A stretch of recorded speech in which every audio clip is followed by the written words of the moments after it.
The goal of Brics is to establish a parallel economy where local currencies flourish, independent of the US currency. Other developing nations are drawn to this concept because Brics promises to bolster local currencies and economies. Regarding the number of nations on the waiting list to join Brics, as of right now, 25 nations are reportedly on the list. According to Mzivukile Jeff Magtuka, South Africa's ambassador to Russia, 25 more nations are waiting to join the Brics alliance. The next summit in October 2024 will decide whether to admit a fresh round of countries to the bloc. The Russian area of Kazan is set to host the 16th summit. The envoy of South Africa told TASS that around 25 countries have expressed their readiness to join Brics. The choice to admit the new members will be made at the next summit in October, according to Magtuka. There will be an announcement of new members, especially from that bloc that have already applied, he affirmed. This development shows that developing nations want to be a part of Brics since it is an effective partnership.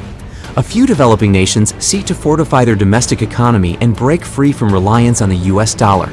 How many of these 25 nations will be admitted into Brics, though, is unknown. Additionally, all of the current members must agree on the table for the decision to induct countries, which is made by consensus. As a result, the identities of the nations that may comprise the bloc are still a mystery. What possible effects may a growing Brics bloc have, particularly on the West? The US dollar may unintentionally be impacted by a drop in worldwide SWIFT transactions as a result of the recent Brics expansion. The 10-member Brics group wants to pay in local currencies rather than use SWIFT for cross-border transactions that use the US dollar.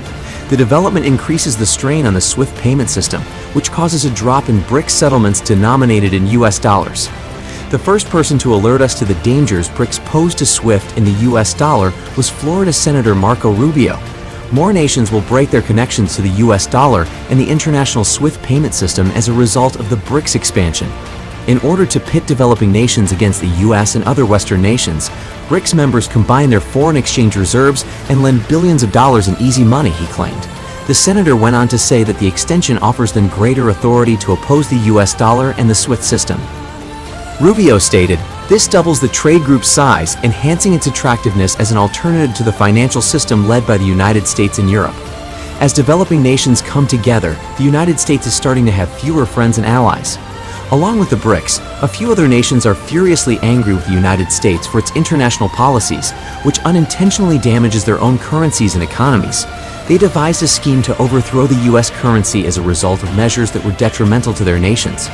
The idea of overthrowing the US dollar and ending its hegemony was shared by most developing nations. What, therefore, gave rise to these thoughts and the optimism that the US dollar could be devalued? Brics is the response.